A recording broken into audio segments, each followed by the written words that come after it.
list of speakers will go to San Marino, His Excellency Mr. Lucas Beccari, the Minister of Foreign Affairs, Political Affairs, International Economic Cooperation and Digital Transition.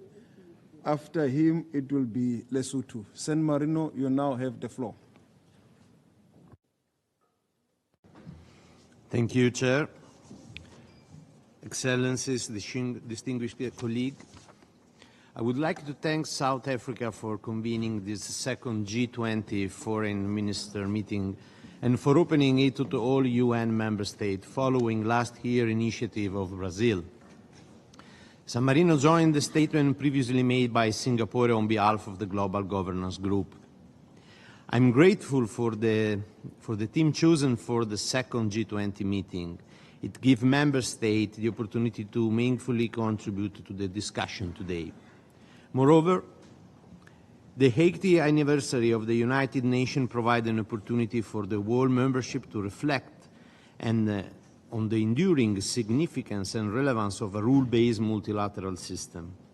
As geopolitical dynamics change and new global challenges emerge, it is essential to strengthen our collective reaffirmation on the founding principle of the United Nations enshrined in the Charter by reinvigorating our cooperation in the pursuit of a more peaceful, just and sustainable world.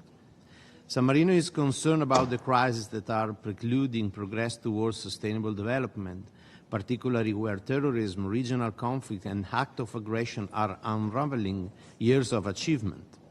Member States must assume their responsibility, including that of making our organization able to fulfill its mandate, which is to protect the citizens of the world.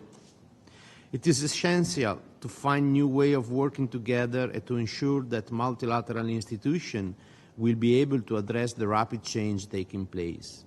In this respect, San Marino welcomes South Africa's priority of its G20 presidency. We commend South Africa for its effort aiming at fostering international cooperation in key issues of global concern. We recognize the important role played by the G20 at the global level in the management of global governance. In this decision-making process, the G20 should continue to take into account the interests, concern and aspiration of the countries that are not part of this format, in particular those of small, medium-sized states, where we are more vulnerable to significant and uncontrollable events that originate from outside our environment, and for this reason, we are more dependent on a rule-based international order. The action of the G20 must be complementary to that of the United Nations. Thank you.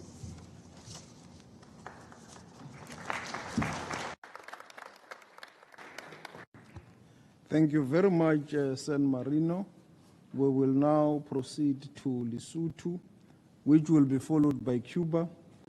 Lesotho, His Excellency Mr. Lijone Mpochana, the Minister of Foreign Affairs and International Relations of Lesotho, you now have the floor. Thank you very much, Mr. Chairman, my brother, Minister Lamula.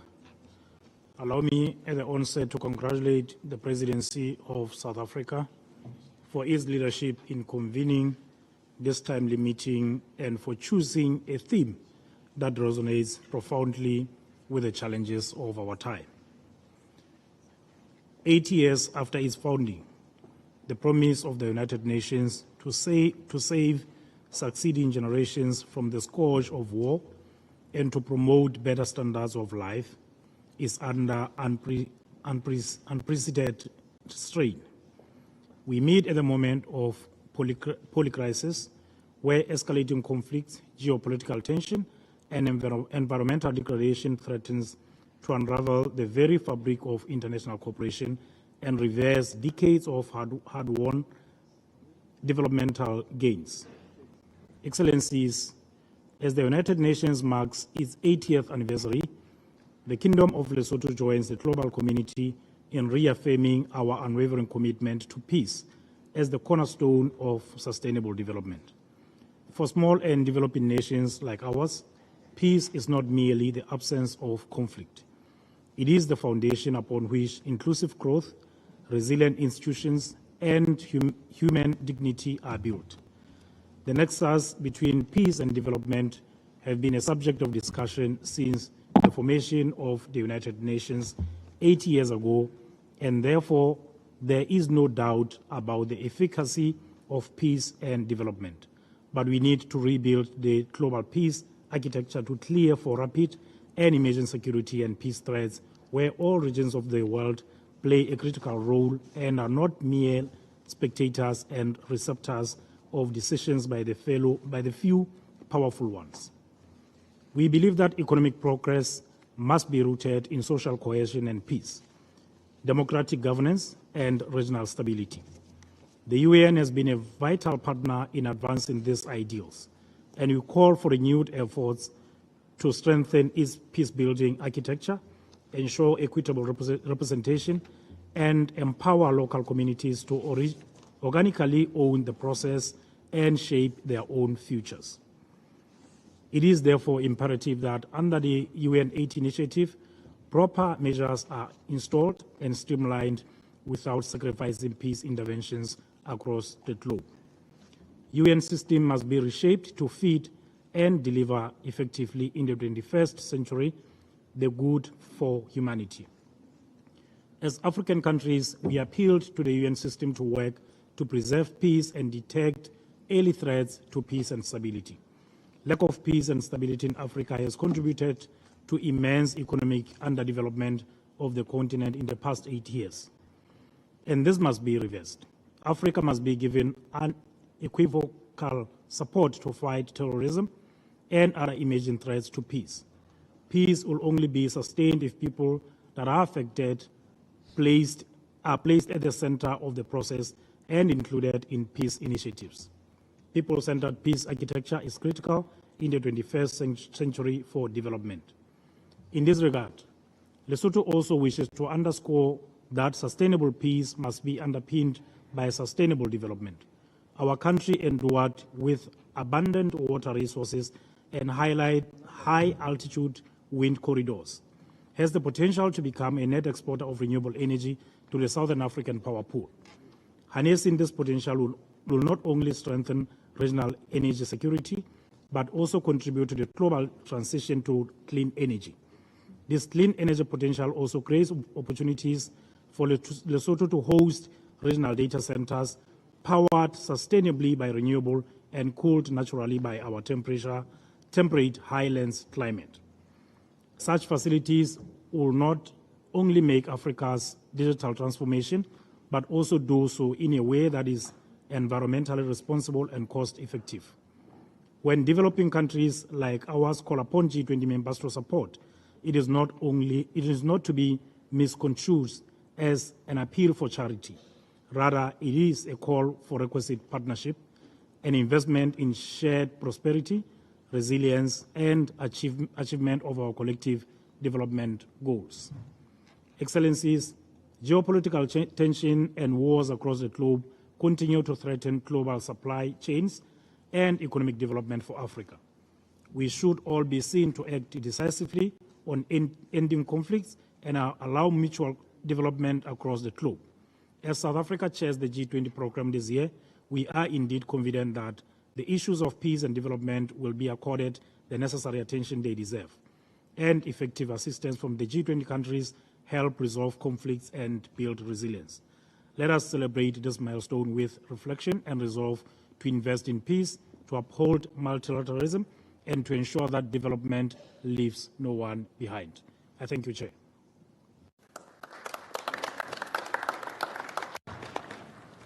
Thank you very much, my dear brother from Lesotho. We now move to Cuba. His Excellency, Mr. Bruno Rodriguez Parilla, Minister of Foreign Affairs of Cuba, you now have the floor. Estimado ministro y hermano Lamula, Minister Excelencias, Lamola, distinguidos invitados. Excellencies, distinguished guests, Agradecemos a Sudáfrica we thank por South dar Africa continuidad for a este continuing intercambio this del Grupo de exchange 20 between the con Estados G20 miembros de and the las member Naciones states Unidas, of the United un camino Nations, iniciado which con was suma first ambición started por Brasil. by Brazil with great vision. The G20 emerged as a promise of global cooperation, but the current international order continues to favour a few countries and exclude the majority. While commitments on official development assistance are being reneged on, $2.7 trillion billion, I beg your pardon, are being allocated to military spending every year. A world based on peace and development calls for the end of unilateral coercive measures and destabilisation attempts which violate international law. Examples include the blockade imposed on Cuba by the United States for the past 6 decades and that country's current deployment of forces in the Caribbean Sea, which is an attempt to provide a pretext for military action against Venezuela. Similarly, lasting global peace that spurs development calls for an end to Israel's genocide in Palestine. We also need a thoroughgoing reform of the international financial system, which is unsustainable, undemocratic and untransparent. The International Monetary Fund and the World Bank continue to apply the logics of colonialism, perpetuating a cycle of dependency and inequality. We call on the G20 members to fulfil the agreements adopted in the Sevilla commitment, particularly with regard to the initiation of an intergovernmental process at the UN with a view to closing the gap in the current debt architecture. We also encourage the G20 to continue strengthening the common framework for debt treatments beyond the debt service suspension initiative so that it can be more predictable, timely and systematic. Chair, distinguished representatives, the G20 could and should drive forward a new international economic order. We support South Africa's call for a change of paradigm and the implementation of practical solutions to achieve the 2030 agenda and the SDGs in the spirit of Ubuntu.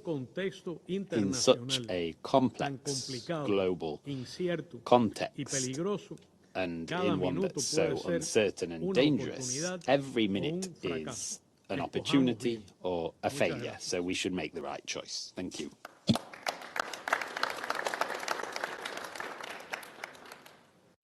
Thank you very much, Cuba. We now move to Slovenia. Her Excellency Ms. Tanja Fajon, the Deputy Prime Minister and Minister of Foreign and European Affairs. You now have the floor. Yes, thank you very much. At the outset, please allow me to thank South Africa for continuing with Brazilian G20 initiative to open the G20 Foreign Affairs Ministers Meeting to all United Nations member states. Slovenia supports the exchange of views in this format. Just yesterday, I met with my counterparts in the Global Governance Group, and my main message was that we need strengthened and not weaker multilateralism, that we needed to adhere to the rule of law and not disregard it. Why so? Not only because multilateralism and rule of law serve both bigger and smaller states, but also because the global challenges we are facing today require efforts from each and every one of us. If we don't address them collectively, there will be no peace and no sustainable economic development. Slovenia believes that Agenda 2030, adopted in 2015, shows us the road to a more peaceful and more economically sustainable future. We should not ignore that SDGs, sustainable economic development, and peace are interdependent and mutually reinforcing. By achieving SDGs, we will create inclusive and peaceful societies. resilient to the present and future crises. Additional elements required for sustainable economic development, peace, security and stability is an effective rule-based international system.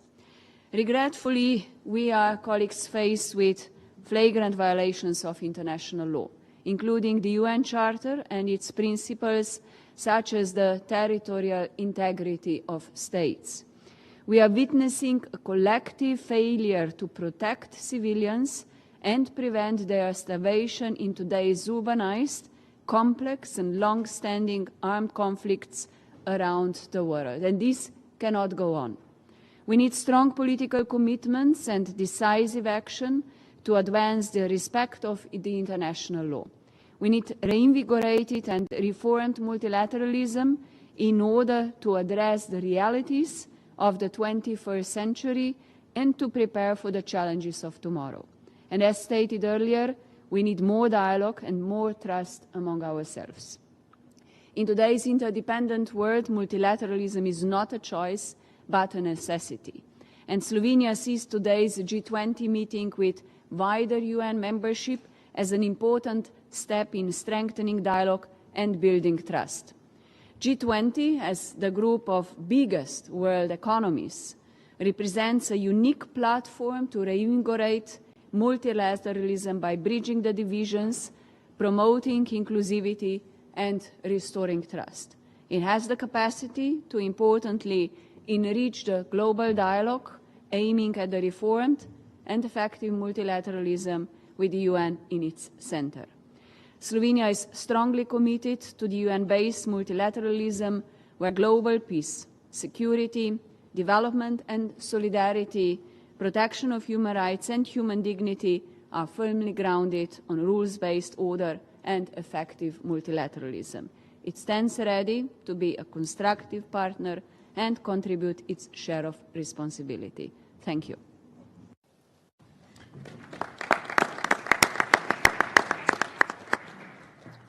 I thank Ms. Fajon, and we now give the floor to Liberia, His Excellency Mr. Ibrahim Al-Bakri Nay. You've got the floor. Thank you, Your Excellency. Distinguished delegates, I would like to thank the government and people of South Africa and members of the G20 for inviting Liberia to this important meeting. Liberia is particularly proud of South Africa's leadership of the G20 club.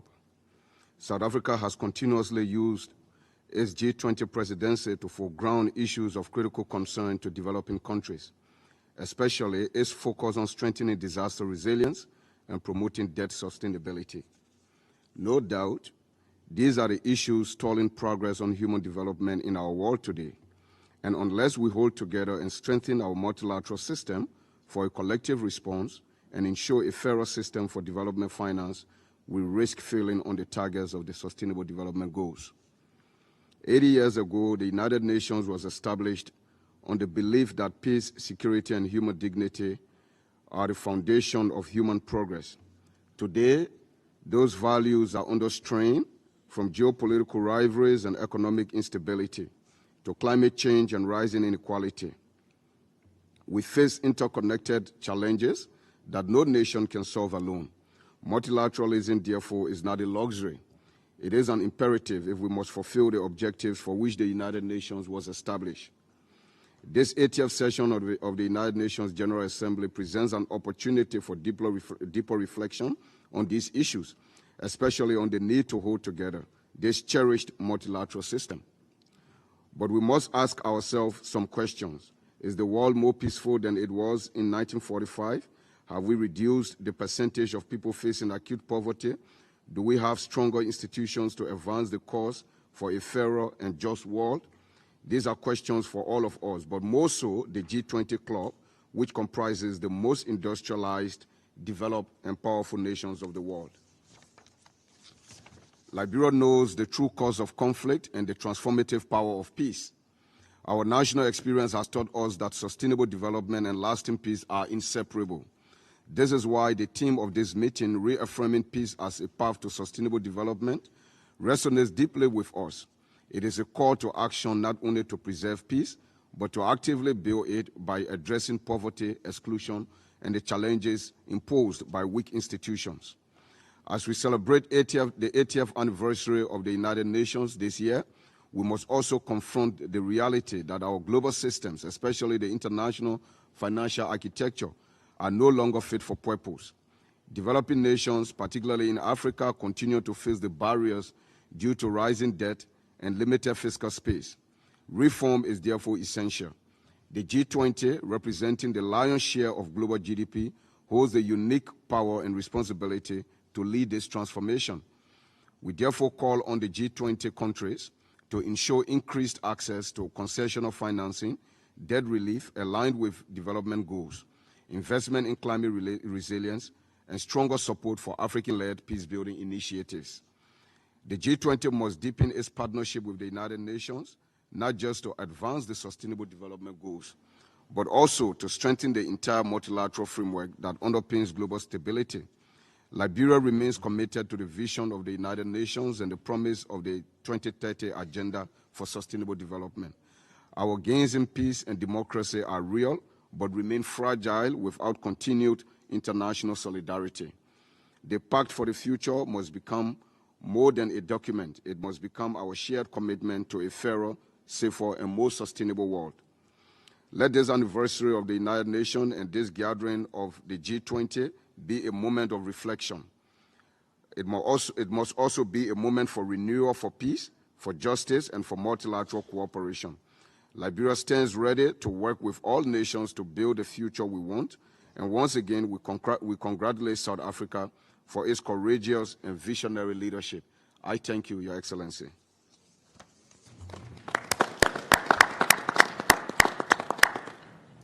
Thank you, Excellency Ibrahim Al-Bakri Nay. We now give the floor to Mr. Carlo Monticelli, Governor of the Council of Europe's Development Bank.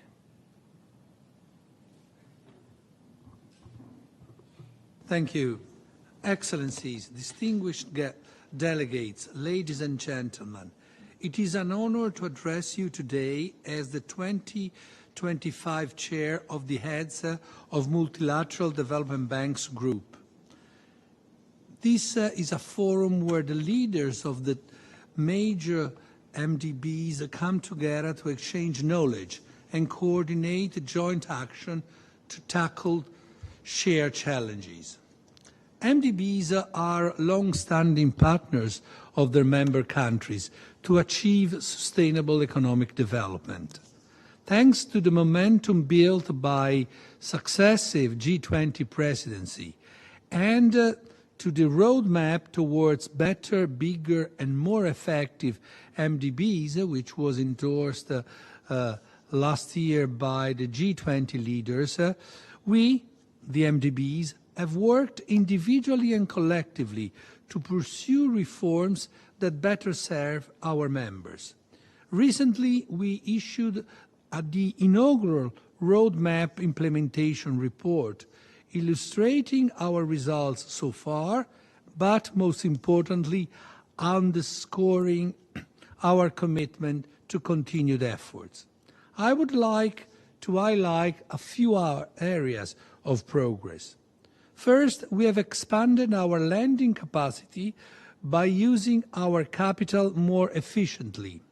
Since mid-2024, this effort have freed up nearly 300 billion, increasing our total potential lending capacity over next decade by around 700 billion. The comparison report on MDB's financial positions recently published will help further progress on this front. Second, we have stepped up efforts to bring in private investment, mobilizing a record 800 billion in middle and low-income countries in 2023. Third, we are increasingly sharing pipelines to facilitate co-financing and simplifying processes to speed up project delivery. Through arrangement to recognize each other's operational policies and procedures, MDBs are reducing the burden on clients while maintaining high standards. We signed 6 agreements of this type in 2025, and we are working to finalize more. Fourth, we share and publish disaggregated information on credit risk in emerging markets through a platform known as GEMS, and increasingly share the pipeline to facilitate synergies and co-financing.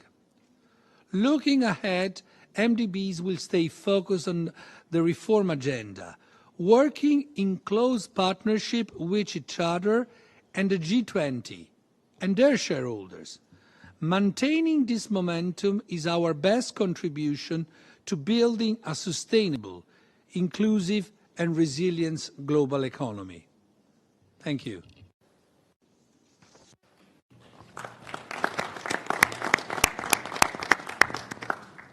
We thank you, Mr. Monticelli. You'll be finding that we'll be going interchanging between international organizations and member states that have been they're asking to take the floor. So we'll go back to the representative for Burundi, His Excellency Mr. Edouard Bizimana. You've got the floor, sir. Thank you.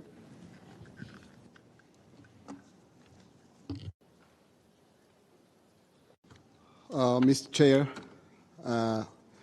it is a great honor for Burundi to participate in this important ministerial meeting, and we take this opportunity to express our sincere appreciation to the South African Presidency for framing our discussion within a context that is both historic and strategic, as the United Nations commemorates its 8th anniversary. Burundi notes that the international community is going through a period of uncertainty marked by a succession of interconnected crises, whether armed conflicts, economic volatility, climate change, food insecurity, and growing inequalities. These challenges know no borders. They call for a collective awakening, and we have a duty of coherence and solidarity. It is precisely here that the G20's role becomes most prominent as a major forum for global economic coordination. The G20 bears the responsibility of translating its commitments into concrete, fair, and inclusive actions, especially towards countries in the global south. Mr. Chair, ladies and gentlemen, the theme chosen today reflects a profound truth. Without peace, there can be no sustainable development. And without inclusive development, the foundations of peace will remain fragile. My country, Burundi, having turned the page on a long period of crisis, knows from experience that investing in youth, social justice, and economic resilience is essential to building lasting peace. In this regard, we commend the G20's objective of promoting strong, sustainable, balanced, and inclusive growth, and we call for policies that support stability and reduce structural inequalities, both within and between countries. Mr. Chair, the countries of Global South expect the G20 to deliver on accessible financing for climate action, economic recovery, and basic infrastructures, fair representation in international financial institutions, concrete mechanisms to support economic transformation, decent job creation, and the resilience of national systems. Ladies and gentlemen, we call for active solidarity, not based on dependency, but on fair, transparent, and mutual beneficial partnership. I thank you for your kind attention. Thank you, Mr. Minister. I thank Minister Bizimana. We now give the floor to Libya, His Excellency, the Acting Minister of Foreign Affairs. Mr. Al-Baour, you've got the floor.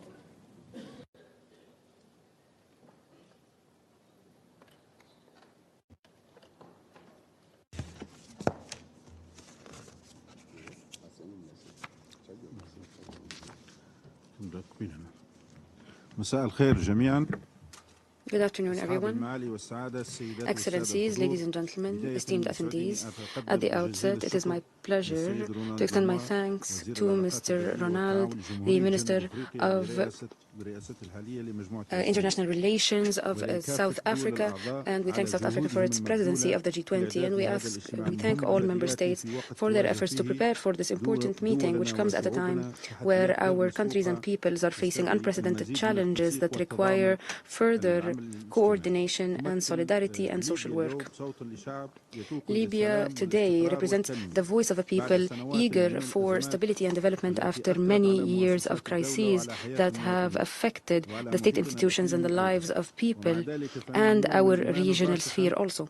We firmly believe that comprehensive political solutions and the respect of the sovereignty of states and the support of the pathways of national dialogue are the only path outside of crises and towards sustainable peace. Libya, due to its geographic location as a bridge between Africa and Europe, emphasizes the importance of international cooperation in domains such as migration, counterterrorism, food security, and climate change. These are challenges that know no borders and require a balanced and just response that takes into account differentiated development and respects dignity. We emphasize the importance of the following. First, partnerships between the countries of the North and the South by supporting development efforts and technology transfer and investment in infrastructure, especially in countries in post-conflict situations. Supporting stability in Libya does not only benefit Libya, it also enhances regional and international security and opens the doors to cooperation constructively in spheres such as migration and development and others. It is also important to reform international institutions so that they are more inclusive and just, especially in terms of facilitating financing and enabling developing countries to participate in international economy. In conclusion, we are willing to collaborate with regional and international partners in order to build a more balanced and stable and developed world, and we are committed to support the efforts of the G20 to enhance multilateral cooperation and achieve sustainable development. Thank you, Mr. Chair.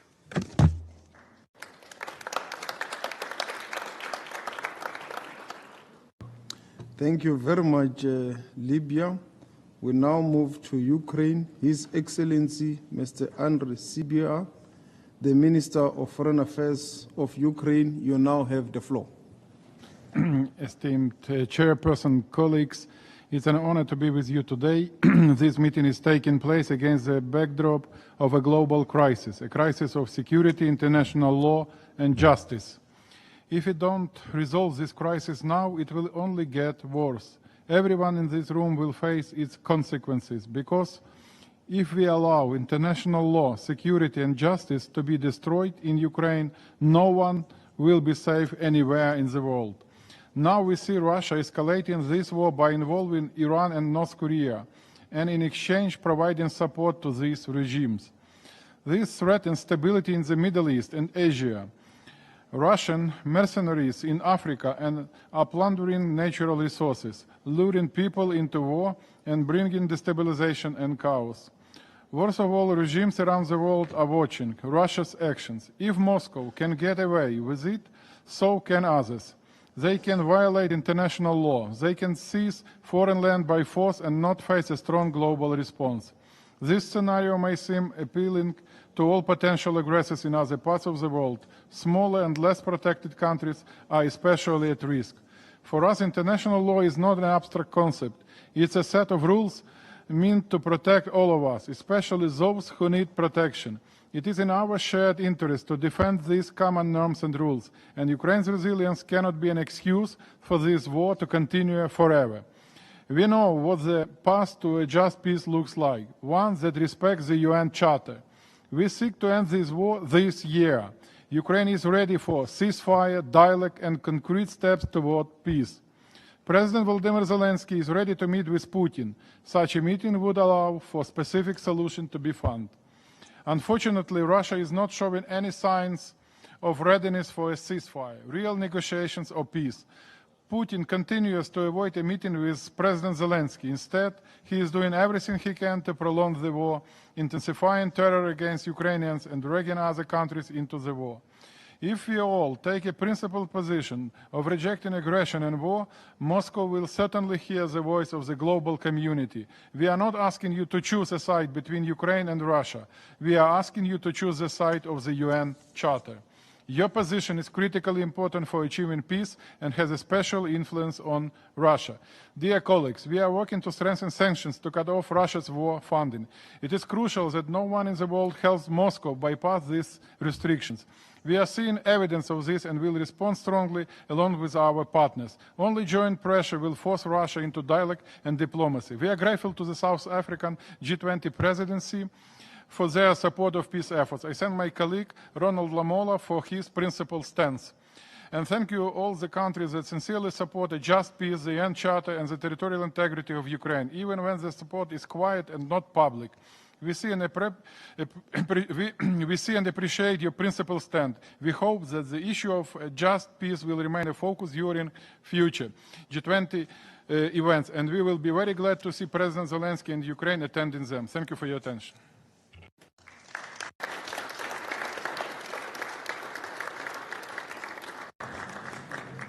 Thank you very much, Ukraine. We now move to Spain. His Excellency, Mr. Jose Manuel Alvarez Bueno, Minister of Foreign Affairs, European Union and Development of Spain. You now have the floor. Thank you very much. Gracias a la presidenta sudafricana. Thank you to the South African Presidency for convening this meeting at a decisive moment. Dear Ronald, all my very best for the end of your presidency.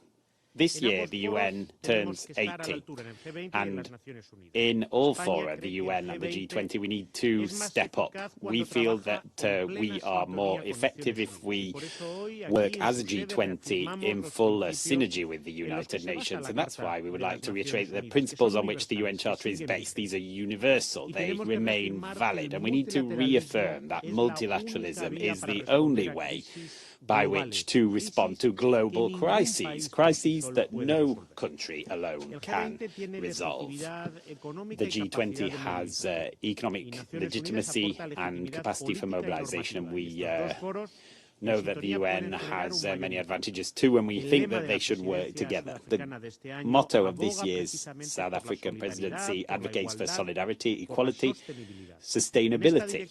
And in light of this, we have three clear commitments to propose. The first is strengthening coordination between humanitarian agencies and financial institutions, as well as security organizations. Natural disasters and conflicts have consequences that are devastating and require urgent responses and integrated responses. Secondly, we should invest in the well-being of our populations, prioritizing health, education, and a fair energy transition.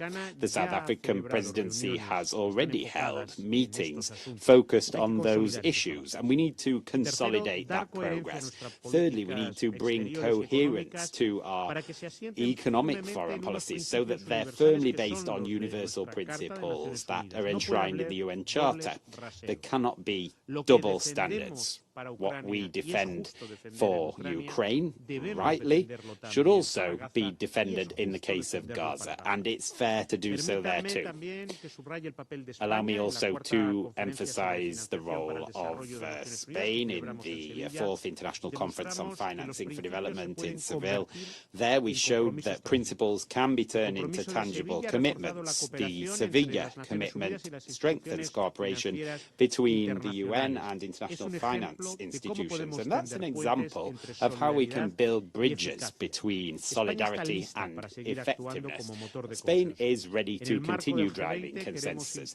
Within the G20, we like to drive a common agenda that's based on our experience in this forum from the very outset. We advocate coordinated responses. We've seen in the pandemic that with vaccines, for example, that's a very effective way to proceed. We've seen it with climate change responses, particularly in developing countries. We are working hard in education, as we saw in a recent G20 meeting as well. We'd like this meeting to lead to a robust commitment, and we need to ensure that different UN agencies are contributing on humanitarian issues, development and peace, and we know that there's no sustainable development without peace and no peace without development. Thank you.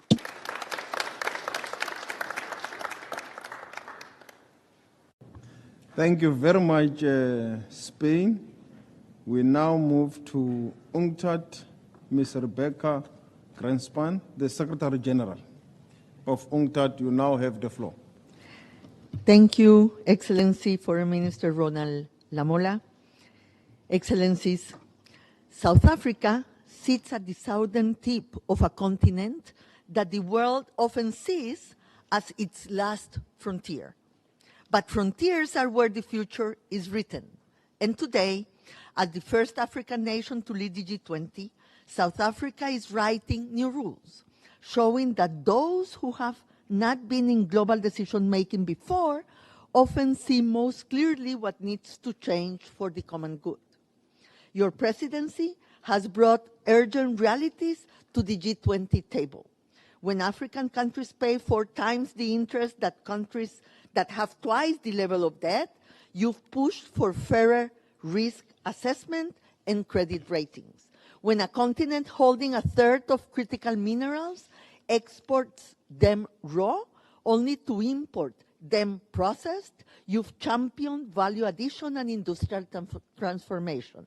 When Africa received just 2% of global foreign direct investment, despite its vast potential, you've mobilized us around investment promotion and removing structural barriers. At UNCTAD, we have been proud to support these priorities on debt, on the cost of capital, on investment for growth and stability. Excellencies, I know these are tough days for diplomacy, but this General Assembly should give us all pause. If multilateralism is dying, why did over 150 heads of state clear their agendas to come to New York this week? Why is every seat filled, every corridor bustling with negotiation? That is the paradox of our age. Presence speaks louder than pessimism. And this week, the world showed up. And it showed up not to say that our challenges are small, they aren't. It showed up to say that we exist to overcome this. So thank you to Brazil and South Africa for bringing the G20 to the UN, stressing synergies and not competition.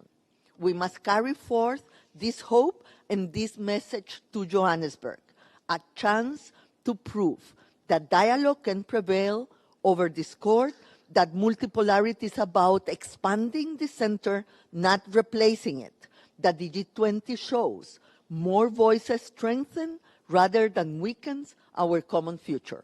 Look forward to seeing you there. I thank you.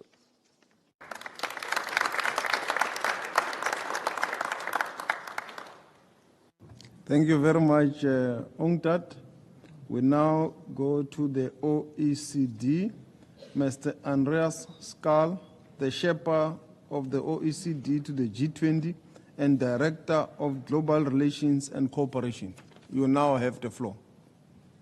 Thanks so much, Minister Lamola, and dear ministers, friends, colleagues, all. First of all, big kudos to South Africa's G20 presidency. It's impressive to see how you keep us on the toes and keep the G20 together, actionable in a very challenging moment. Let me try to build a bridge between what the United States said this morning about the focus of the G20 on global economic issues and South Africa's presidency. because we just released our latest interim economic outlook on Tuesday, and this confirms what we all know, that the global environment is becoming increasingly challenging and complex.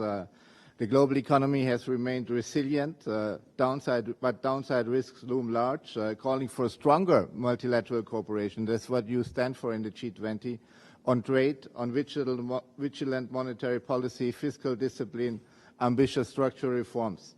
This is important because headwinds hit hardest where resilience is weakest. Peace and stability are not only enablers for growth, they are preconditions. And our analysis shows that in countries most affected by conflict and economic fragility, income growth has stagnated or declined since 2020. So this brings us back to the core mandate of the G20. Since the Pittsburgh Summit, G20 leaders have been guided by a common mission: strong, sustainable, balanced growth. And your priorities in South Africa with equality, sustainability, is basically another iteration of strong and sustainable and balanced growth. Under South Africa's presidency this year, the OECD is supporting this agenda in 3 areas. First, reviving productivity through investments in digital infrastructure and skills. We are supporting your initiative AI for Africa through the OECD African Union AI Dialogues and the African Union Virtual Investment Platform, along with our AI Policy Observatory. Second, we need to unlock labor market potential of young people and women by developing monitoring the new Nelson Mandela Bay target and the Brisbane eThekwini goal.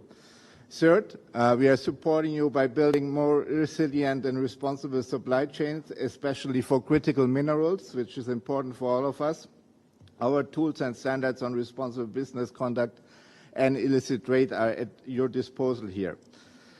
Last point from my side, as the G20 prepares for its next cycle, the OECD is proud and honored to be a knowledge partner for the G20 at 20 review, which was highlighted also by Singapore, the United Arab Emirates.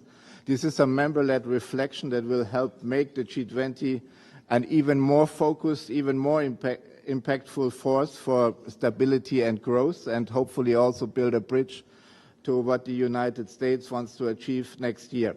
Early results from this OECD-supported G20 at 20 survey show that while there is room to sharpen the G20 effectiveness, there is an overwhelming commitment in the G20 as a role and a platform for the purpose of multilateral dialogue between advanced, emerging, and developing economies. And this is also what the UN is all about, and that's why we are so pleased to be here. Count on the OECD going forward. Thank you very much indeed.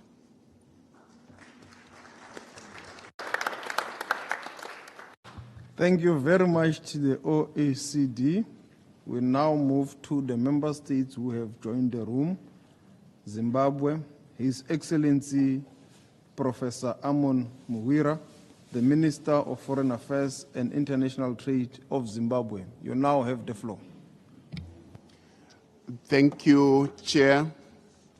Zimbabwe is honored to participate in this second G20 Foreign Ministers Meeting and commends the Republic of South Africa for its exemplary leadership. We meet at a time of multiple crises: escalating conflicts, climate change, debt distress, and a fragile global economy. These challenges demand urgent action and renewed multilateralism. The theme, the United Nations at 80, reaffirming peace as a path for sustainable economic development, reminds us that peace and development are inseparable. Where food security, infrastructure, and resilience thrive, stability and peace follow. The theme aligns with Zimbabwe's foreign policy, which is anchored on the promotion of multilateralism in pursuit for peace, dignity, and prosperity for all humanity. Zimbabwe supports the Republic of South African G20 presidency and its priorities of solidarity, equality, and sustainability, which align with our national agenda. Zimbabwe calls for enhanced international cooperation in value addition and beneficiation of natural resources, particularly to enable developing countries, such as those in Africa and elsewhere, to fully harness and benefit from their rich endowment of critical minerals. Such cooperation is essential to transform resource wealth into sustainable industrialization, decent jobs, and inclusive economic growth. Equally, Zimbabwe underscores that reforming the global financial architecture remains imperative to ensure that it is equitable, inclusive, and responsive to contemporary realities, thereby giving all nations a fair opportunity to achieve sustainable development. As we mark 80 years of the United Nations, let us reaffirm our collective pledge to make peace the foundation of sustainable development and shared prosperity. I thank you.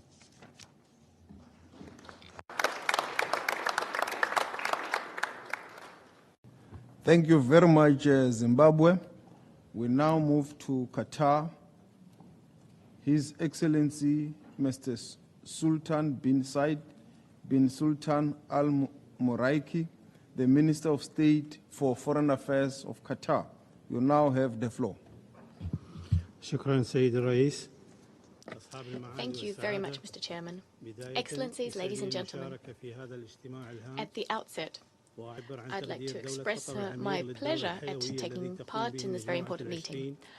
I'd like to thank the G20 for all of its efforts directed at addressing pressing international matters, given that the world faces very serious challenges. We share many of the G20's priorities. First and foremost, reform of international governance. We believe that the United Nations lies at the heart of these efforts. Qatar believes that institutional reform is necessary so we can effectively tackle global challenges, specifically humanitarian crises, climate change, and environmental challenges as well. Against this backdrop, we welcome South Africa's initiative, South Africa being the president of the G20 right now, initiatives aimed at stepping up development in Africa. This continent plays an important role in Qatar's foreign policy. We reiterate the importance of the theme chosen by the South African presidency, that is solidarity, equality, and sustainability. On our side, we'll continue playing leadership role so as to tackle international challenges. Indeed, we've launched a series of initiatives and programs, the aim being to provide humanitarian assistance and to accelerate implementation of the 2030 Sustainable Development Agenda, the SDGs. We've also financed a number of projects aimed at building capacity in marginalized communities so that they can address hunger and disease, especially I'm referring to countries affected by humanitarian crises and conflicts. I also would like to mention the participation of the Emir of Qatar in the 7th G20 summit, which was held in Brazil last year in 2024. This attests to the state of Qatar's commitment to strengthening pluralism and strategic partnerships as we confront global challenges. Excellencies, in light of current events, we cannot but mention Israel's war in the Gaza Strip, the humanitarian catastrophe this has resulted in. Civilians, women, and children are suffering. We must therefore work in concert so as to craft a comprehensive, lasting solution to the Palestinian question on the basis of international law and relevant United Nations resolutions. In this context, we would like to recall the G20 communiqué issued in 2024, which called for a comprehensive ceasefire in Gaza and for guarantees of humanitarian aid deliveries. That same communiqué also reaffirmed the two-state solution. We believe that international cooperation and clear-sightedness is necessary to confront international challenges. We hope that the G20's efforts will result in fruitful solutions for the benefit of all people, for the prosperity and security of all. I thank you.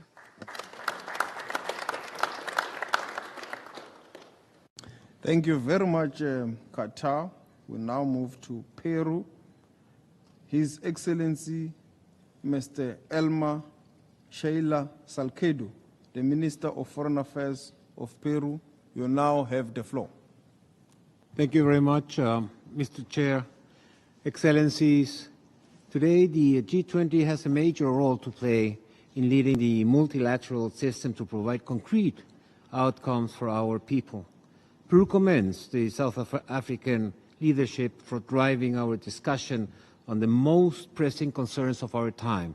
This year's priorities strongly resonate with both my country's national priorities and the consensus we reached during Peru's APEC host year in 2024 under the theme Empower, Include and Grow, which can be further leveraged to build upon our broad-based agreement. Now more than ever, our people need a multilateral system that provides concrete outcomes, and the G20, as I said before, has a major role to play. First, by contributing the long-lasting and stable peace, which is the sine qua non condition for sustainable, resilient, and inclusive development. For Peru, the UN constitutes the primary forum for the peaceful settlement of disputes. Therefore, it is essential to reinforce its capacity to provide solutions in accordance with international law and response in a timely manner, including through the revision of its governance and decision-making processes. Second, we must address the main challenges that prevent developing countries from reaching their full potential and staying there. One example is the need to profoundly transform the international financial architecture if we are to achieve sustainable economic development. We need a system that supports national development strategies through greater resource mobilization while providing timely support for the most vulnerable countries against external shocks. Peru, which has undergone debt restructuring processes in the past, knows firsthand the urgency of expanding access to financing on fair terms, reducing risks, and promoting debt sustainability. And we are willing to lend our experience to contribute to the improvement of the global financial architecture. Excellencies, before closing, Peru reiterates its commitment to actively cooperate with the G20 in strategic areas such as sustainable use and development of mineral resources, industrialization, agriculture and aquaculture, food security and energy transition. We also underscore the importance of strengthening technical cooperation, particularly in developing portfolios of financeable projects in strategic sectors that will be crucial for the future of our people. We look forward to engaging with the upcoming United States Presidency of the G20. We trust under its leadership the pursuit of more effective global governance will be reinforced, fostering sustained growth, competitiveness, technology transfer, infrastructure investment, and financial stability. I thank you, sir.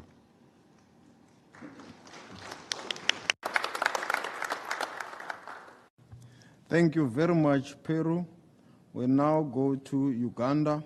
His Excellency Ambassador Eli Kamawengwe Kafero, Head of International Political Cooperation Department, Ministry of Foreign Affairs. You now have the floor. Thank you, Mr. Chairman. Excellencies, ladies and gentlemen, I commend South Africa for the stewardship of the G20 presidency in 2025. We thank the G20 for their commitment in addressing the global financial issues. Excellencies, we meet at a time characterized by uncertainties due to global challenges, including financial crisis, climate change, and biodiversity and rising geopolitical tensions and conflicts. Today, the consequences of these have worsened the already existing problems of poverty, inequalities, and hunger in many parts of the world. And as we celebrate the 80th anniversary of the United Nations, there is need for their reaffirmation to peace as a path to sustainable economic development. There can be no sustainable economic development without peace, and no peace without sustainable development. We underscore the importance of peaceful resolution of conflicts through diplomacy as fundamental in achieving sustainable peace, security, and stability at national, regional, and global levels. Excellencies, financing is a very key pillar in achieving sustainable economic development.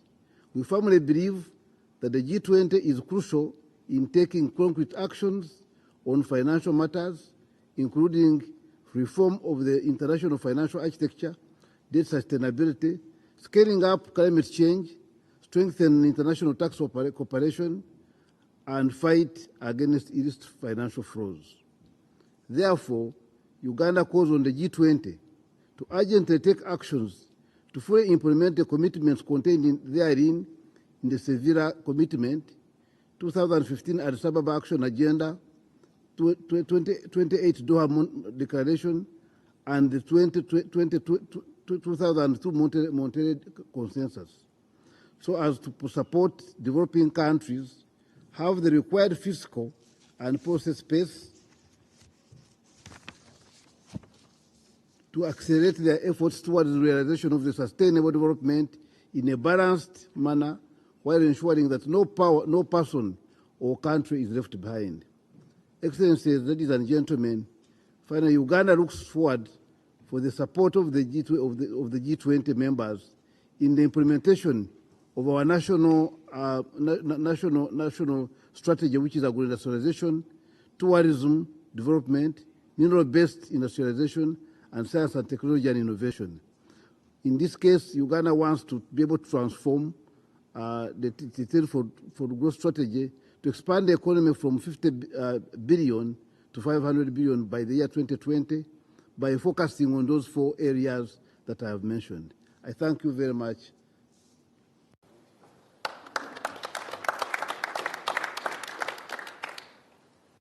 Thank you very much, Uganda.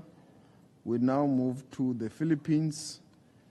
Ms. Maria Teresa Almugiela, the Director General, Office of the United Nations and International Organizations of the Department of Foreign Affairs. You now have the floor. Mr. Chair, the Philippines extends its appreciation to the G20 under the Presidency of South Africa. We commend South Africa's emphasis on multilateral reform, inclusive growth, and sustainable development and peace. We recognize that this continuation of an open G20 format stands on the principle that multilateralism must be inclusive. This is symbolic as it reminds us of how much the world has changed as we commemorate the 80th anniversary of the United Nations this year. We reiterate our firm belief that the United Nations must remain at the heart of the multilateral system, with the UN Charter as the anchor of our common purpose. It is clear to the Philippines that multilateralism remains the single viable platform for collective action against transcendent global challenges. Multilateralism, anchored on international law, is our guidepost in maintaining stability and sustaining gains during times of change. It is in this spirit that we find merit in South Africa's G20 priority of anchoring peace and security as enablers of sustainable development. The Philippines also supports the G20's focus on ensuring debt sustainability for low-income countries and mobilizing financing for just energy transitions. These are crucial steps forward in capacitating developing countries to overcome development challenges and meet sustainability goals. This was a clarion call by developing countries in Sevilla. Going forward, the Philippines urges the G20 to put more emphasis on climate action and climate justice. The climate crisis is a development and a peace and security issue. This climate emergency has far-reaching implications to our common future. As the world's largest economies, G20 countries can shape meaningful global reforms, including reforms in the UN development system and the international financial architecture. We must ensure that our global institutions are inclusive, responsive, and accountable, attuned to the conditions of developing countries, including middle-income countries. They should evolve in step with the realities and contexts of the 21st century.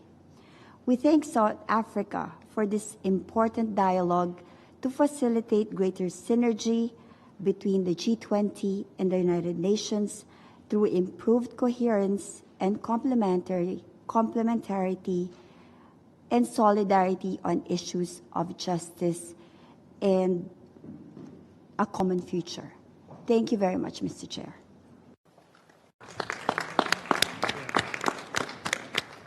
Thank you very much to the Philippines. We now go to FAO. Mr. Maximo Torero Kulen, the Chief Economist of FAO, you now have the floor. Thank you very much, Chair, and Excellencies, distinguished colleagues. Thank you for the opportunity to address this important G20 gathering. The challenge before us is urgent. In 2024, 673 million people, 8.2% of the global population, face chronic hunger. While this is a modest improvement from 2023, the world remains far from reaching the zero hunger by 2030. The state of food security and nutrition in the world 2025 tells us that since 2020, food prices have consistently risen faster than overall inflation, hitting low-income countries the hardest. At the peak, food inflation in these economies reached 30%, eroding purchasing power and leaving 2.6 billion people unable to afford a healthy diet. This reality calls for what South Africa's G20 presidency has so clearly emphasized: urgency, commitment, coherence, and measurable action. Under its theme, Solidarity, Equality, Sustainability, South Africa has put food security, resilience, and sustainability at the heart of the G20 agenda. The establishment of the Food Security Task Force and the promotion of data-driven approaches, inclusive investment, and open markets reflect recognition that no country can tackle these challenges in isolation. The adoption of the Ubuntu approaches by the G20 is a milestone. Ubuntu teaches us that I am because we are. It underscores that food security is a shared global responsibility, one rooted in solidarity, fairness, and collective well-being. These principles compel us to act not only for national interests, but the global common good, ensuring that vulnerable countries and communities are not left behind. To translate Ubuntu into practices, we must pursue coordinated responses, strong social protection systems to shield the most vulnerable, learning from other countries which have succeeded on it. Open and transparent trade, resisting the temptation of export restrictions, which only aggravate volatility and harm our partners. Sustainable technologies and practices that build resilience to climate shocks and market disruptions.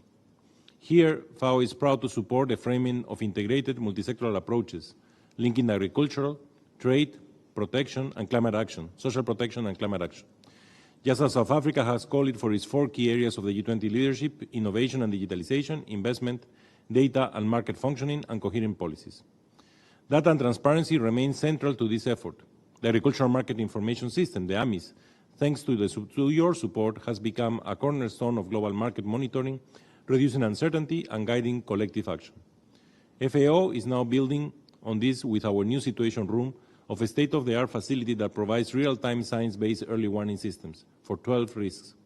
Together with our financing for shock-driven food crisis facility, it enables early targeted interventions before crises escalate, saving lives, protecting livelihoods, and ensuring resources are used efficiently. As FAO marks its 80th anniversary this year, we are evolving to deliver faster, smarter, and more lasting results. Guided by the spirit of Ubuntu, we reaffirm our commitment to support the G20, Africa, and the global community in our shared quest to eradicate hunger and malnutrition, build resilient agri-food systems, and uphold the dignity for every human being. Thank you, Chair.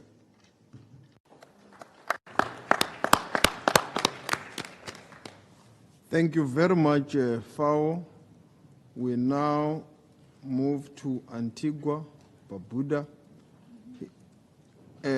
His Excellency, Mr. E.P. Chet Greener, the Minister of Foreign Affairs, Trade, and Barbuda Affairs. You now have the floor. Thank you, Chair. Honorable Ministers, Excellencies, Antigua and Barbuda welcomes this opportunity to engage with the G20 under South Africa's presidency here at the UN as we mark 80 years of the Charter. We do so at a time when global order is unsettled. Rivalries among major powers are deepening, conflicts multiplying, and trusted multilateralism is fraying. For small states like mine, these fractures are not merely theoretical. They shape our access to finance, our economic stability, and ultimately the security of our people. For Antigua and Barbuda, peace and sustainable development are inseparable. When climate-induced disasters devastate our infrastructure, when recovery costs push us deeper into debt, and when international mechanisms fail to deliver timely support, our social cohesion and stability are placed at risk. The link between peace, security, and development is therefore not an abstract principle. It is our daily reality. In 2024, Antigua and Barbuda hosted the 4th SIDS conference, which adopted the Antigua-Barbuda Agenda for Small Island States, the ABAS. That agenda reflects our conviction that peace, climate resilience, debt sustainability, and human rights are deeply interconnected. It calls for reforms to the international financial system and the use of the Multidimensional Vulnerability Index, the MVI, to ensure equitable access to concessional finance. We are deeply concerned that escalating conflicts and great power rivalries are diverting resources away from climate action and sustainable development at the very moment they're most urgently needed. For small states, this is an existential matter. Every dollar spent fueling division is a dollar denied to the fight for survival against rising seas, economic precarity, and humanitarian crises. In this regard, we call on G20 to embrace the integration of the MVI into the policies of international financial institutions and multilateral development banks. Without this tool, the most vulnerable, including SIDS, will remain locked out of affordable finance, condemned to cycles of debt and disaster, and with it, on the flip side, we'll have a genuine chance to align global finance with global realities. Antigua and Barbuda believes that under South Africa's presidency, the G20 can help to anchor a different course, reaffirming a stronger UN at the center of multilateralism and strengthening coherence between the UN and the G20 in support of the most vulnerable. Excellencies, as we reflect on the UN at 80, we're reminded of our shared promise to uphold peace, dignity, and prosperity for all. For small states, that promise must translate into action through reformed global systems, operational climate finance, and a renewed commitment to international solidarity. Only then can peace truly become the path to sustainable economic development. If it pleases you, I thank you. Thank you. Thank you very much, Antigua and Barbuda. We now move to Trinidad and Tobago.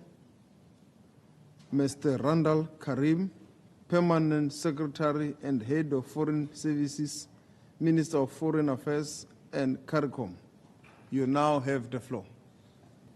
Thank you, Chair, Excellencies, and distinguished colleagues for convening this second Foreign Ministers Meeting of the G20 within the margins of the high-level week of the United Nations General Assembly, which allows for the participation of all states, including those such as ours, to contribute to the discussions of the G20 on matters of importance. I wish to also commend you for the aptly chosen theme for today's meeting, which underscores the inextricable link between peace and sustainable economic development.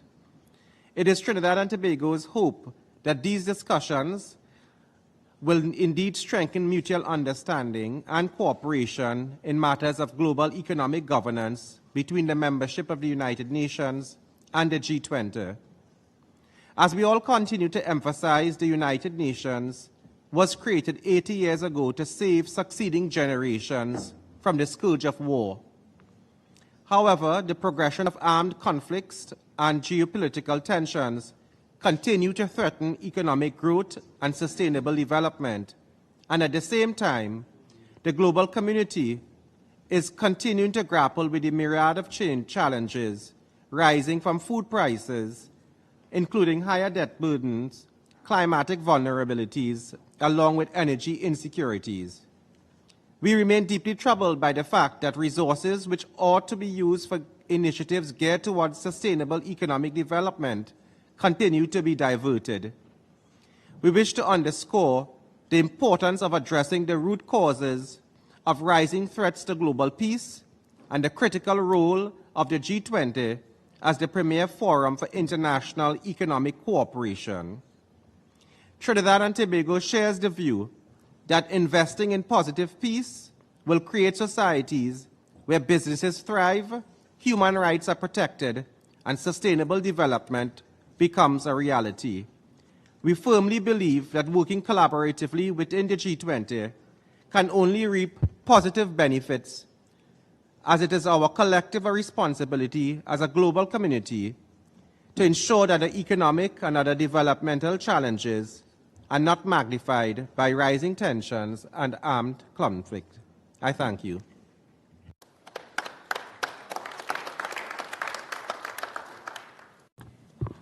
Thank you very much, Trinidad and Tobago.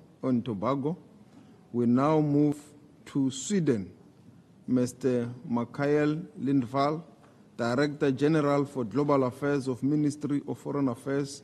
You now have the floor. Thank you, G20 President, Excellencies. Let me first of all thank South Africa for convening this meeting at the UN. It's an important opportunity to come together to reaffirm our shared commitment to long-lasting peace and to underline its importance as a prerequisite to achieving sustainable economic development. We are confronted by a multitude of challenges, from a record number of armed conflicts and growing threats to human rights, to the triple planetary crisis and the urgent need to accelerate progress towards sustainable development. The costs of war are incalculable. Beyond the devastating destruction, the secondary effects of conflict hamper all dimensions of human development, and its effects can persist for generations. Peace cannot be achieved by quick fixes. It requires trust. It requires respect for international law and for the UN Charter, as well as the rebuilding of robust, transparent, and accountable institutions that foster inclusivity and growth. We must commit ourselves to peaceful conflict resolution and prevention and find new ways to fund peace building, including through partnerships with the private sector and the international financial institutions. Multilateral cooperation in matters of global economic governance is also key. Sweden supports strengthened collaboration between the UN and the Bretton Woods system to increase synergies and efficiency. Coordinated approaches are especially important to prevent conflict and to advance peace. This meeting serves as a platform towards this end, and Sweden wishes to thank South Africa for inviting us to contribute to the G20 finance track, and also for robust leadership of G20 during difficult times. Let me also stress the urgency of ambitious climate action in this context, and also the opportunities that it brings, both in terms of jobs and economic growth. We need stronger commitments to achieving gender equality. We know that investing in women and girls is one of the smartest things we can do to break the poverty trap. We also know that women's participation in politics leads to more long-term peace. Lastly, I wish to emphasize the need to ensure that the UN is able to deliver on the ground, effectively and efficiently on peace and development, also for the coming 80 years and beyond. Sweden, as a major donor and strong supporter of multilateralism, will remain actively engaged in the UN80 process. We welcome strong leadership from the SG to lead the process forward and stand ready to offer our full commitment and support together with all of you. Thank you, Chair.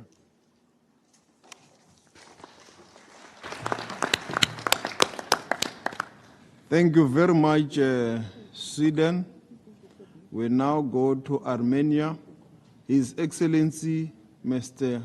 Ararat Mirzoyani, the Minister of Foreign Affairs of Armenia. You now have the floor. Excellencies, I thank the G20 Presidency of South Africa for convening this timely discussion. For 8 decades, the United Nations has embodied our shared aspiration to prevent the scourge of war, to advance sustainable development and well-being for all and safeguard human rights and fundamental freedoms. Yet today, conflicts and geopolitical tensions, compounded by economic instability, persistent human rights violations, as well as environmental degradation and widening inequalities, endanger cooperation and hard-won progress towards achieving 2030 agenda. Developing countries, particularly those in special situations, middle-income countries, and countries in conflict and post-conflict situations, face disproportionate burden responding to global crises and realizing their development aspirations. These challenges are further aggravated by growing debt distress and restricted access to long-term concessional resources. It is therefore imperative to accelerate the reform of the international financial architecture, one that is more inclusive, representative, and responsive to the needs of developing countries. In this regard, the Seville Compromise provides a solid framework for action, and we call on all member states to ensure its effective implementation. Excellencies, sustainable development cannot be achieved without peace.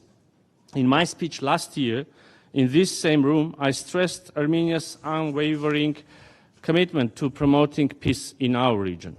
Today, following the successful trilateral meeting and historic milestone reached in Washington, D.C. on 8th of August through the initialing of the peace treaty between Armenia and Azerbaijan, I constitute that peace is now established. Last year, I equally stated that as part of our peace agenda, Armenia had presented the initiative of the Crossroads of Peace that aims at development of connectivity between Armenia, its neighboring countries, and goes far beyond.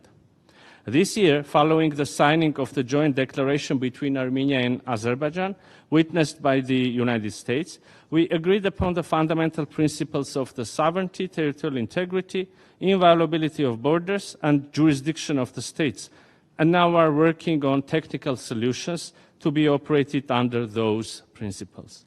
We are confident that full opening of transport communications, unlocking the transit and trade potential of the region, will be a game changer.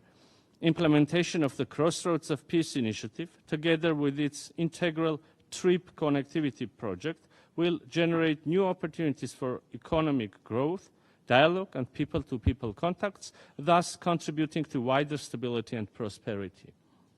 We thank the partner countries who have already welcomed the initiative and count on the support of all international partners, including G20, in advancing this vision. In conclusion, Armenia reaffirms its commitment to reinvigorated multilateral system with the United Nations at its core, capable of delivering on the mutually reinforcing pillars of peace, development, and human rights. Thank you.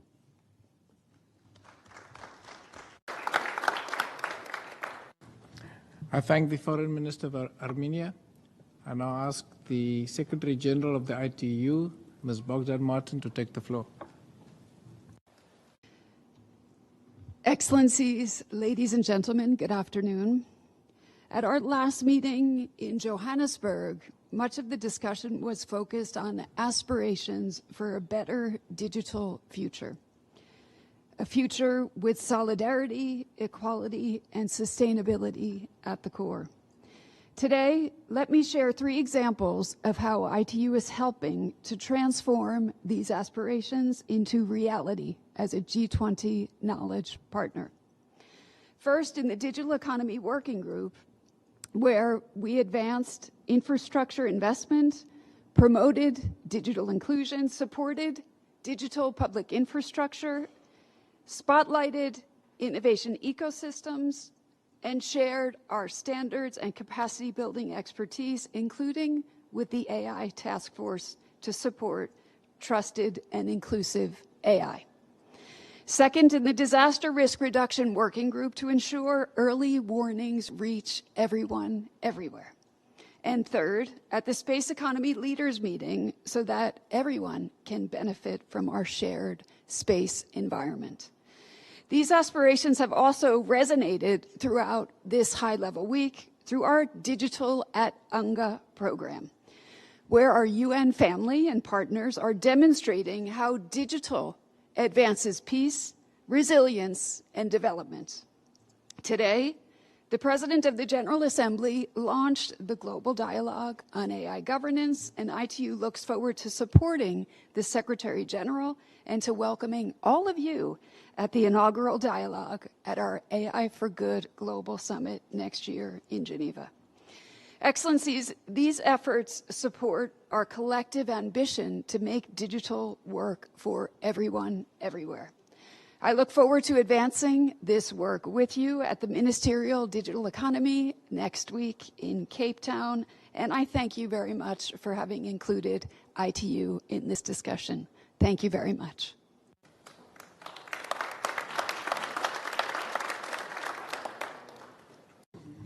I thank Ms. Bogdan Martin. I now invite Mr. Ivan Gospodinov of Bulgaria to take the floor. Thank you very much, Mr. Chair. Excellencies, ladies and gentlemen, we commend the South African presidency of G20 for holding this meeting and for its efforts to bring the development priorities of the African continent and the Global South to the forefront of the G20 agenda. We are facing an increasingly divided world, marked by a deficit of trust, overlapping crises and tensions, growing competition, rivalry, and attempts to contest and revise the international legal order based on the United Nations Charter. International relations and multilateral cooperation are facing complex challenges of pressing and unpredictable character. It is with deep concern that we stand witness to geopolitical, ideological, and culture cross-fragmentation, casting shades over multilateralism. Peace and development go hand in hand, but unfortunately today the global peace and security architecture is being eroded, in particular as a result of the Russian military aggression against Ukraine. The ongoing military conflict in Europe poses a serious challenge to the foundations of European security and compels the allocation of significant financial resources to counter persistent attempts by Russia to destabilize the region. These efforts inevitably divert valuable means that under different circumstances could be devoted to addressing global priorities such as poverty reduction, the fight against hunger, and the promotion of social justice. Bulgaria maintains its priority engagement with initiatives in support of effective multilateralism and the rule-based international order, implementation of the UN 2030 Agenda and Sustainable Development, and the Addis Ababa Action Plan. Bulgaria, together with other EU member states, will continue to be engaged in the process of achieving the SDGs and finding innovative solutions to tackling the challenges such as financing for development and combating climate change. Active engagement of a wide range of stakeholders, and in particular the private sector, and multilateral partnerships and activities is of key importance for the achievement of the Sustainable Development Goals. To conclude, Bulgaria approaches the 80th session of the UN General Assembly debate with determination to promote multilateral workable solutions achieved through negotiation and based on the UN Charter for the sake of global peace and development. Thank you.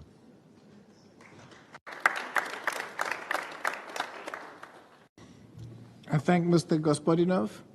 I now call on His Excellency Mr. Mohammed Ali Nafti, the Minister of Foreign Affairs for Tunisia, to take the floor.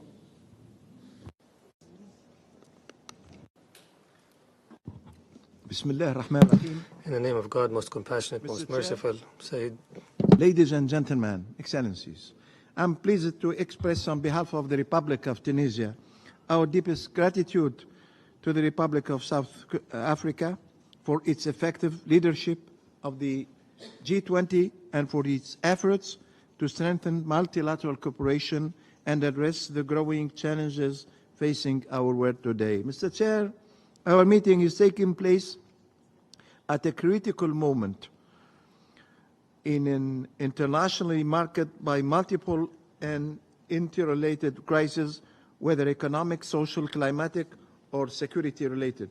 These crises continue to undermine the ability of countries, especially developing ones, to achieve balanced development and compound the challenges facing societies in their quest for dignity, justice and prosperity. Imbalances in accesses to resources, finance and technology, and the continued dominance of narrow interests at the expense of international solidarity are factors that exacerbate disparities and delay the achievement of sustainable development goals to which the international community has voluntarily committed itself. The Republic of Tunisia has joined the G20 in calling for profound reforms of global governance institutions, including international financial institutions, with a view to ensuring fairer and more equitable representation, a more inclusive global financial system, and a renewed commitment to multilateralism, effective multilateralism under the United Nations, which remains the primary framework through which our country seeks to address the complex challenges facing the world today. In 2024, Tunisia has also joined the Global Alliance Against Hunger and Poverty, reflecting our firm conviction in the fight against poverty and inequality, as well as unwavering support for just causes across the globe. Mr. Chair, we wish to stress that debt relief remains a pressing priority, particularly for developing countries. It is imperative to establish fairer and more effective debt restructuring mechanisms that will allow these countries to channel their resources towards sustainable development and investment in people, rather than being concentrated by financial burdens that exacerbate inequalities and hinder economic recovery. Our country joins the G20 in highlighting the urgency of honoring climate finance and technology transfer commitments in the face of growing climate issues and their disappropriate impact on developing countries, especially given their vulnerability to climate change. Tunisia firmly believes that development as well as the international stability cannot be built without respect of international law and the Charter of the United Nations, especially in light of the escalation of flagrant violation of national sovereignty and human rights and the growing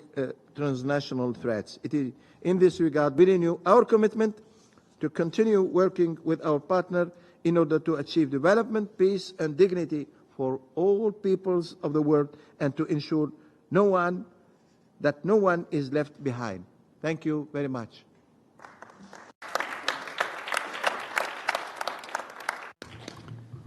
I thank Minister Ali Nafti, and I call on the Minister of Foreign Affairs for Chile, His Excellency Mr. Alberto van Klaveren, to take the floor.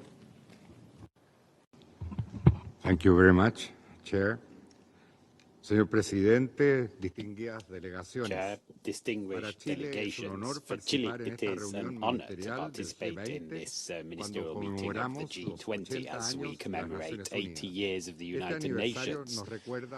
This anniversary reminds us how relevant our mandate to preserve peace and international security is, as well as preserving human rights and the other pillars of the UN's work. They're not competing pillars, they support one another. There is no sustainable development without peace and no lasting peace without development. So investing in development is about avoiding conflicts, poverty, exclusion and exclusion. We need to ensure that we can achieve the 2030 agenda. At the national level, Chile has put that vision at the heart of its development strategy. In 2023, we presented a national plan for implementing the 2030 agenda based on 5 pillars.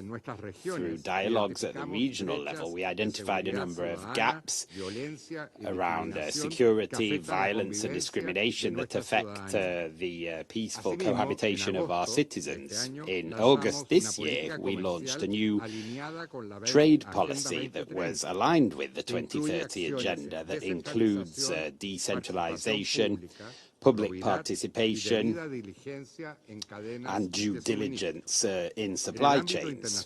At the international level, economic governance and predictable and sustainable trade are prerequisites for resilient and fair development. Global uncertainty is increasingly battering developing countries and middle-income countries and endangering their ability to make progress, which is why Chile attaches value to greater macroeconomic coordination, finance for development based on sustainability criteria, and the building of safer and more transparent supply chains. As a middle-income country, Chile has learned that social cohesion, gender equality, and a fair energy transition are strategic investments for more peaceful and resilient societies. Responses need to be global, but adapted to local realities and based on reinforcing cooperation, including South-South cooperation and triangular cooperation. 80 years after the UN Charter, we need to renew our commitment to peace and sustainable development, as well as human rights. The G20 has a responsibility to ensure that stability, that prosperity, and that security for future generations. Thank you. Thank you very much, Chile. We now move to Malaysia. His Excellency, Mr. Muhammad Razi Jamaluddini, the Deputy Permanent Representative of Malaysia, you now have the floor.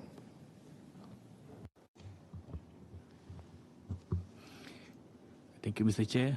His Excellency, Ronald Lamola, Minister of Foreign Affairs of South Africa, Excellencies, ladies and gentlemen, I wish to thank the South African Presidency for the opportunity to address this prestigious second G20 Foreign Ministers Meeting.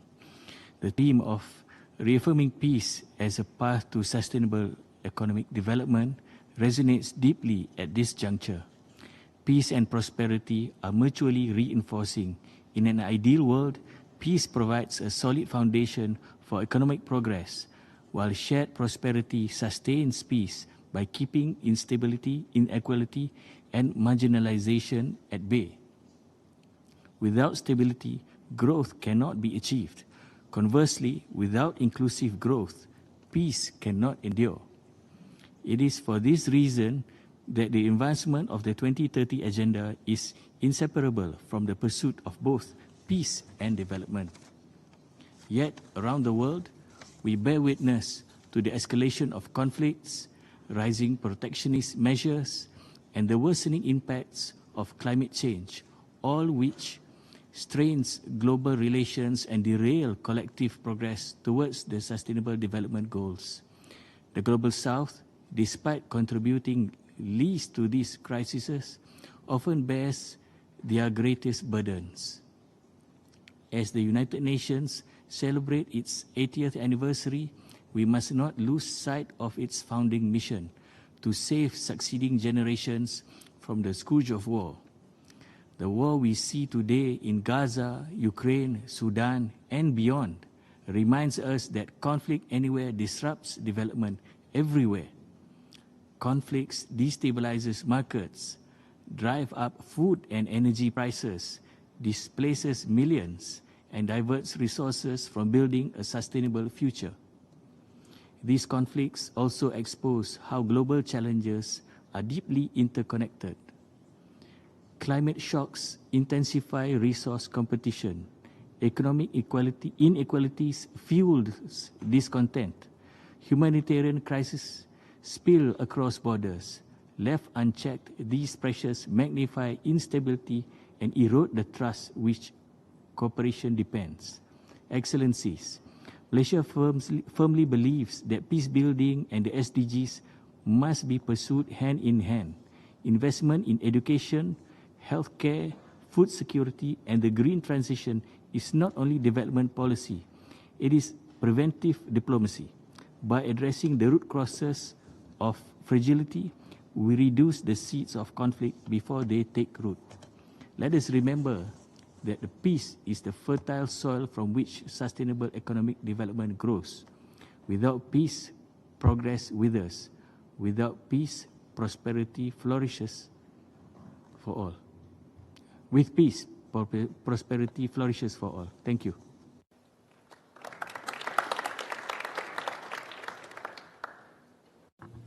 Thank you very much, Malaysia. We now move to Jamaica. Her Excellency, Ms. Johnson Smith, the Minister of Foreign Affairs and Foreign Trade of Jamaica. You now have the floor. Thank you, Minister, Excellencies. I am so pleased to be participating in this second G20 Foreign Ministers Meeting held within the margins of the UN General Assembly. I recall the promotion of inclusivity by the government of Brazil by hosting the first such meeting last year and commend the government of South Africa for their commitment and continuity.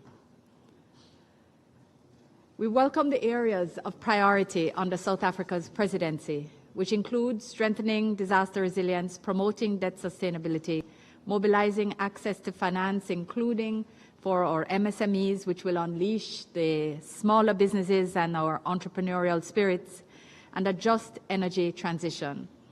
Together with a focus on solidarity and people-centered development, these are well aligned with Jamaica's own national priorities and viewed as critical for the attainment of our development goals. Jamaica has undertaken significant macroeconomic reforms which have allowed us to build mechanisms for financial resilience. However, like our sister island states of CARICOM, in the second most climate vulnerable region in the world, we remain vulnerable to exogenous and climate shocks. This vulnerability is exacerbated by the fact that climate-sensitive sectors such as tourism and agriculture remain our largest employers, even as we seek to diversify and use climate-smart methodologies. The increasing frequency and intensity of weather events are our lived reality, and it only takes one catastrophic event to erode gains made, as demonstrated by Hurricane Beryl and Tropical Storm Raphael last year. Notwithstanding, the Jamaican economy has again started to grow slowly, while unemployment has hit historic lows of 3.3% and poverty has been cut in half. As we pursue the elimination of absolute poverty as a priority for the government, we recognize both employment and poverty alleviation as key priorities of the global agenda and of the G20 alike. It's clear that no country can address climate change or achieve sustainable development on its own. Cooperation at the multilateral level is essential, and the responsiveness and agility of multilateral systems are therefore similarly critical. Given that the G20 represents 85% of global GDP, 75% of international trade, and 2/3 of the world's population, the group plays a critical role in determining the world's collective successes or failures. I therefore call on and urge G20 members to actively support the reform of the international economic and financial governance frameworks to ensure that they support the development of all countries, including the most vulnerable. Reform of the UN and the WTO are important to our collective developmental ambitions, particularly given small states' reliance on a rules-based international order. The convening of COP30 also represents an opportune moment for the prioritization of the special circumstances of SIDS. In that context, the resourcing of the Loss and Damage Fund is also crucial. Excellencies, let us recommit to partnerships and to a fit-for-purpose multilateral system so that we may reap the benefits for this and future generations. I thank you.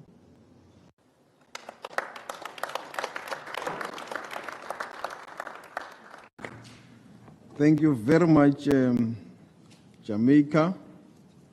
We now move to UNECA. Mr. Clever Gatete, the Executive Secretary. You now have the floor. Thank you very much, Excellencies, ladies and gentlemen. As you convene the global economy through recovering from successive shocks, is weighed down by debt, inequality, and the existential threat of climate change. For Africa, the stakes could not be higher. How can we speak of peace and sustainable development when debt service often exceeds spending on health, education, and infrastructure? How can we speak of fairness when Africa, the region contributing least to climate change receives less than 3% of global climate finance. There must be change. In this regard, allow me to share 3 recommendations. First, we must reform the international financial architecture so that it serves all countries, not just a few. It is unacceptable that today only 2 African countries are considered investment grade. This reality condemns the continent to borrowing costs at least 3 times higher than the developed economies.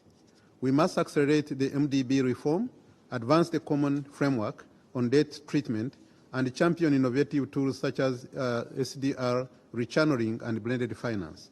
Second, we must unlock Africa's domestic potential.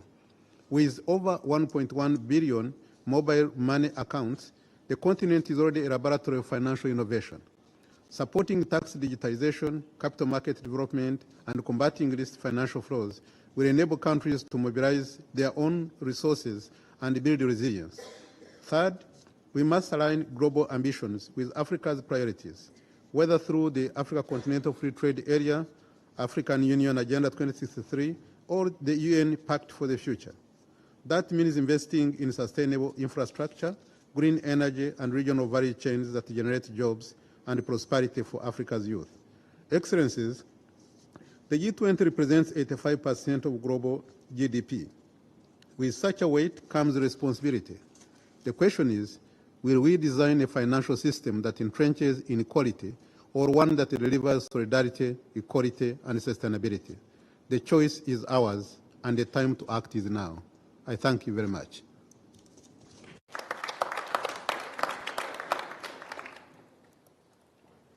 Thank you, Mr. Katete. We now move to Estonia. His Excellency, Mr. Markas Tsakna, the Minister of Foreign Affairs of Estonia, you now have the floor. Thank you, dear Minister Lamola. Excellencies, let me begin by thanking the Presidency of the G20, South Africa, for convening the second G20 Foreign Ministerial Meeting in an open format. We meet at a pivotal moment when the future of the multilateral system is at stake. Now more than ever, cooperation between the United Nations member states is essential to address our shared global challenges and injustices.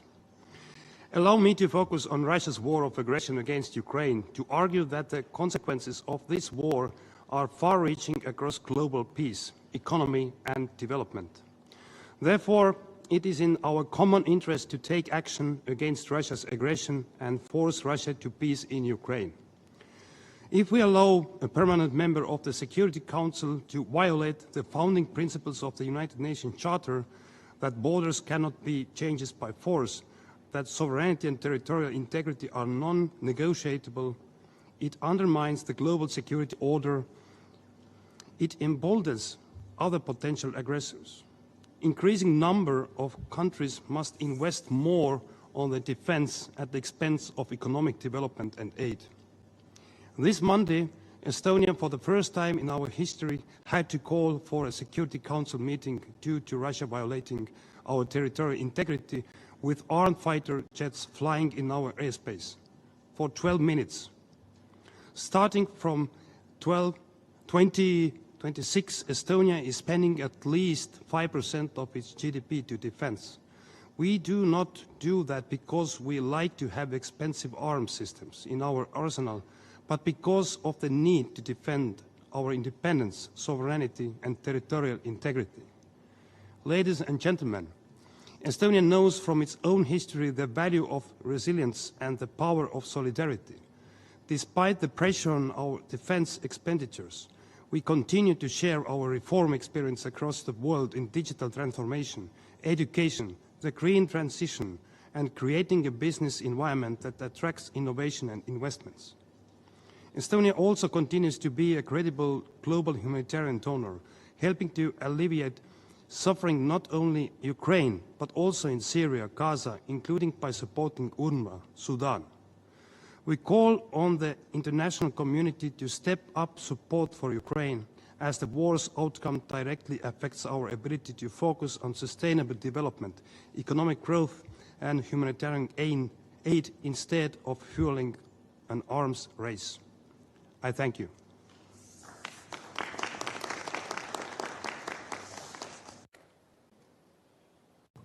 Thank you very much, Estonia. We now move to the World Health Organization. Mr. Werner Obermeyer, the Director of the World Health Organization Office at the United Nations, you now have the floor. Thank you very much, Minister. Excellencies, I am delivering the statement on behalf of Dr. Tedros Ghebreyesus, Director General of WHO. Steep and sudden cuts to official development assistance are wreaking havoc on the health of millions of people, deepening inequalities and instability. Humanitarian crises are compounding these challenges, including conflicts which attacks on healthcare have become the new normal, in violation of international humanitarian law. Peace and health are intertwined. Where there is no peace, disease thrives. Health is therefore not just a moral imperative, it is a pillar of security, peace and prosperity. In a world where viruses know no borders, health security can only be achieved through collective action. That is why multilateral cooperation is more vital than ever, and why multilateral organizations, when empowered and supported, can drive equity, resilience, and collective action. And multilateralism still works, as shown by the pandemic agreement adopted by WHO member states at this year's World Health Assembly. And later today, UN member states will approve a political declaration on non-communicable diseases and mental health with high ambitions. There is no question that global health is in a period of crisis. But this crisis also gives low-income countries an opportunity to finally leave behind the era of aid dependency and move forward in a new era of sovereignty and self-reliance. G20 countries can play a key role in realizing both of those strategic opportunities by supporting countries on the road to self-reliance and by building a stronger, more empowered and more independent WHO. I thank you.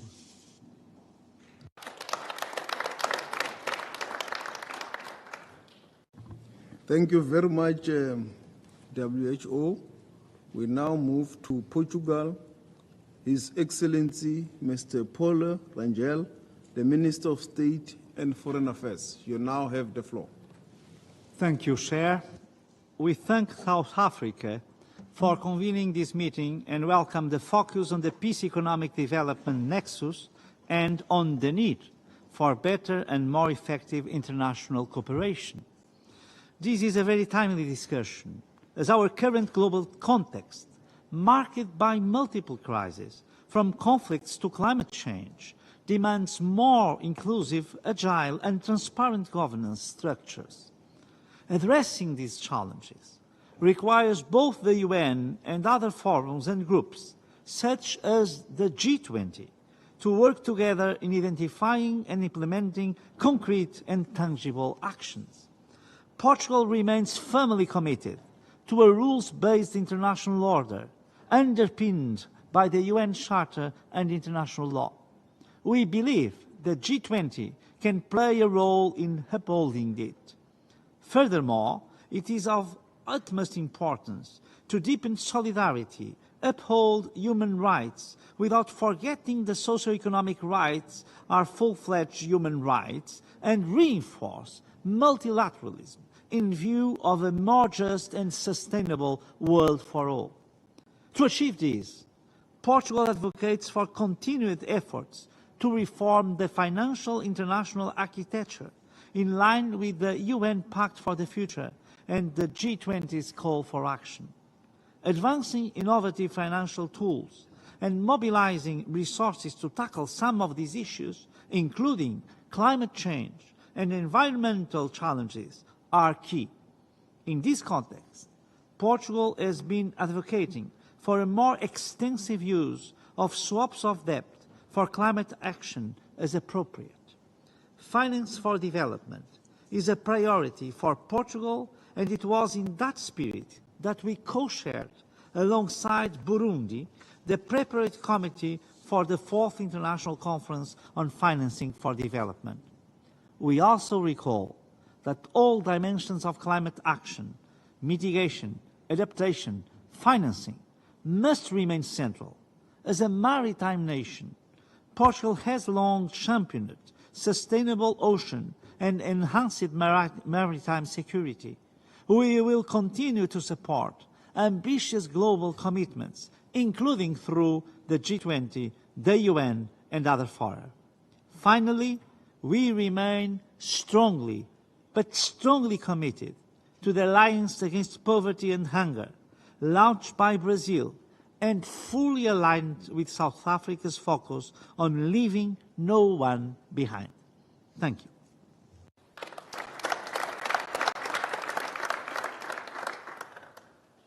We thank you very much, Portugal. And that completes our speakers list. If there is anyone that has not been noted or seen, you will please submit your inputs or submission to the Secretariat for its proper recording and acknowledgement. I will now proceed to quickly read a brief summary of our engagement today. Your Excellencies, I would like to thank you all for your attendance and constructive participation in this second G20 Foreign Ministers Meeting under South Africa's G20 Presidency. We further thank the United Nations Secretary General, His Excellency Mr. Antonio Guterres, and his team for the invaluable support and partnership for this event. It gives me great pleasure to provide you a brief summary of the discussion for our meeting today as understood by the Chair. The meeting was opened by His Excellency President Cyril Ramaphosa, the President of the Republic of South Africa, who inter alia welcomed foreign ministers and heads of delegations and elaborated on South Africa's priorities. Allow me to briefly recap the discussion as understood by the Chair, which will be distributed as the Chair's summary. This was a robust and important session. We heard from G20 and many UN member states and international organizations on the topic of the United Nations at 80, reaffirming peace as a path to sustainable economic development. Recognizing the unique opportunity of the UN's 80th anniversary, the meeting sought to renew our collective commitment to its charter and its principles and purposes. Foreign ministers and representatives of international organizations urged all nations to unite in a spirit of solidarity, equality, and sustainability to create a more peaceful, just, and a prosperous world. We reaffirmed our unwavering commitment to multilateralism and to the central role of the United Nations in advancing peace, sustainable development, and human rights. The meeting recognized the need to promote justice and accountability as prerequisites for inclusive and sustainable economic development. The ministers acknowledged that while the G20 remains a forum for international economic collaboration, ongoing geopolitical tensions pose significant risks to global economic stability and achievement of sustainable development goals. The meeting further stressed the need to enhance financing for development, particularly in fragile, conflict-affected regions. Many members highlighted the need for Africa's rightful place in shaping the future of the global economy, and that the G20 has an opportunity to ensure that Africa is not left behind. The meeting noted that 8 years after the founding of the United Nations, the world confronts a complex polycrisis, a convergence of political, economic, environmental, and security threats that erodes global cooperation.